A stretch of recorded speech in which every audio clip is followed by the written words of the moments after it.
Hello, welcome back to my channel again. Maaga tayo natin na.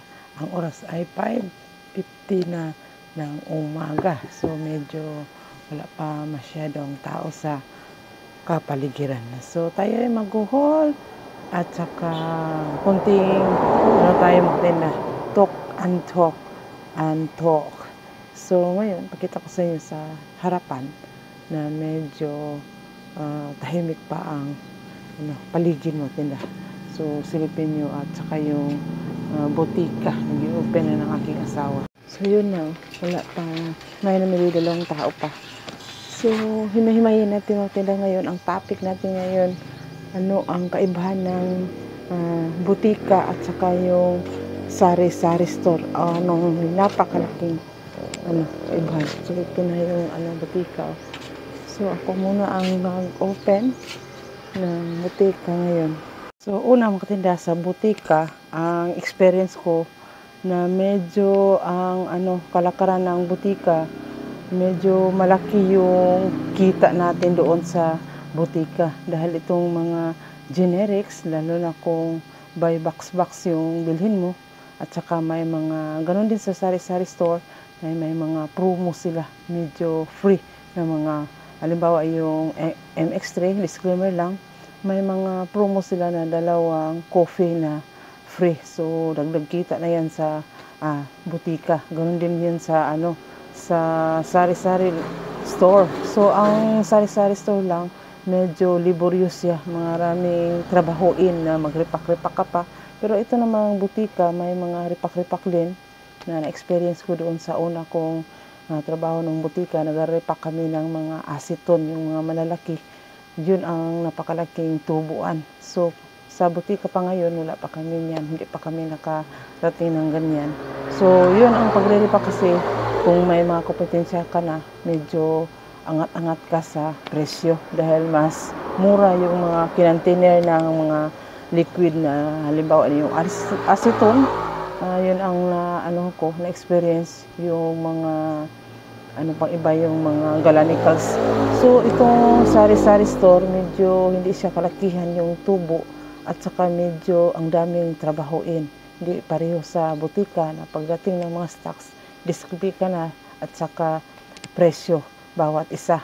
So at saka medyo wala masyadong mga halimbawa yung nagdagdag ako ng beads, kung mag kilo-kilo, medyo ako lang mag-isa, medyo pagod masyadong makatinda. Hindi pareho sa butika na wala masyadong gawain. So mag-entertain ka lang, hindi kagaya nito na ripak at saka yung pagkain ng baboy, halimbawa yung tahop, medyo masilan sa ating damit magtinda, medyo maalikabok. So ang daming trabaho na, at saka lalong magdagdag ako ng pagkain ng baboy, mas lalong nagdagdag ng aking trabahuin at saka pagod makatinda. Pero okay na lang.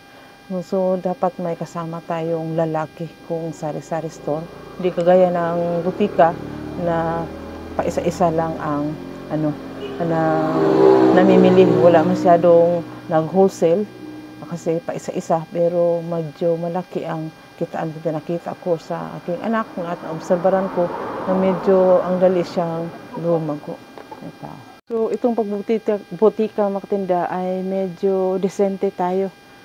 Talaga required talaga sa mga syudad na naka-uniform tayo ng puti. Yun ang na-experience ko doon sa nagtrabaho pa ako doon sa Mungkayo. Puti or off-white yung damit. So dito medyo sa probinsya, hindi pa siya masyadong required yung uniform. So at saka yung mga trabahoin dito, papunas-punas ka lang araw-araw. Wala ka nang masyadong ripakin o anuhin mo para medyo maganda tingnan. At saka required talaga yung mga pintura ay puti, at saka yung mga stocks. At saka ang pala sa butika, may mga inspector na tumitingin sa yung tindahan na kumpleto ba kayo ng mga facilities, at saka medyo malinis yung mga paninda mo, hindi kagaya ng sari-sari store na ikaw na ang bahala kung kailan mo i-display o nagkagulo-gulo ba dyan. So wala masyadong kailangan. So hindi kagaya ng butika. Dapat medyo aware tayo sa mga customer na yung mga paninda na maibigay natin dapat tama. Baka iba ang mabigay natin. So malaking problema yan mga tinda, lalo na yung mga matatanda na yung gamot na tinantanan talaga natin ng paulit-ulit kung lalo na yung mga high blood or mga maintenance nila, dapat aware tayo or abtik na kung ano yung order nila. Baka iba ang mabigay natin, so delikadong patinda. Yun ay mga inumin. So na-experience ko yan doon sa tinatrabahoan ko noon na yung iba kong kasamahan na iba yung nabigay. So bumalik yung customer, nagagalit. Sabi pa nila, baka maano pa sila, matigok or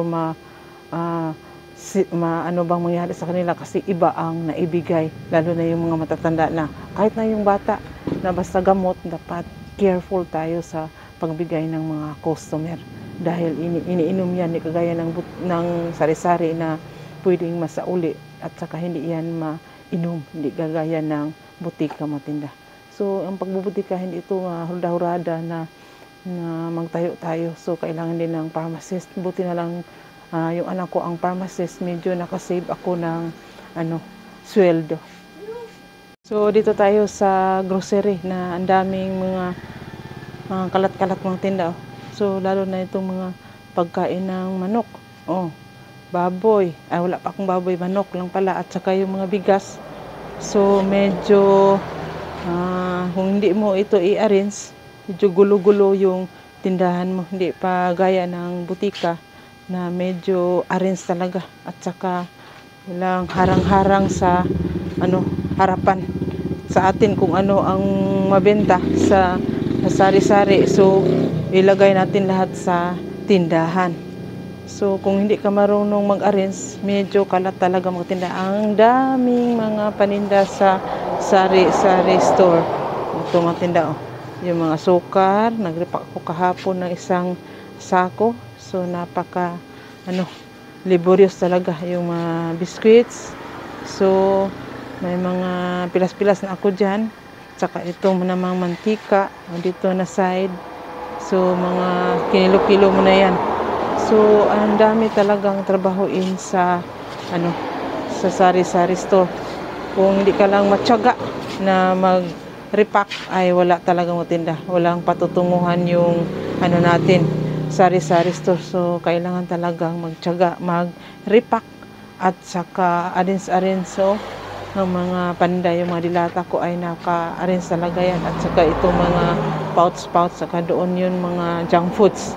So dapat parang nakahilera din sila kung saan sila dapat ilagay, at saka itong mga inumin ko dito na side medyo kulang na, at saka itong mga sabon. Ngayong Sabado pupunta naman kami ng Dagu City para mag-grocery. So yun lang aking masishare mga tinda sa araw na ito, na napakalaking diferensya talaga. So yun ang aking i-compare sa inyo mga katinda about sa butika at saka sa sari-sari store. So yun lang muna aking may tao. So yun lang aking masishare mga tinda sa araw na ito. Sana may makuha kayong mga tips sa mga sinasabi ko.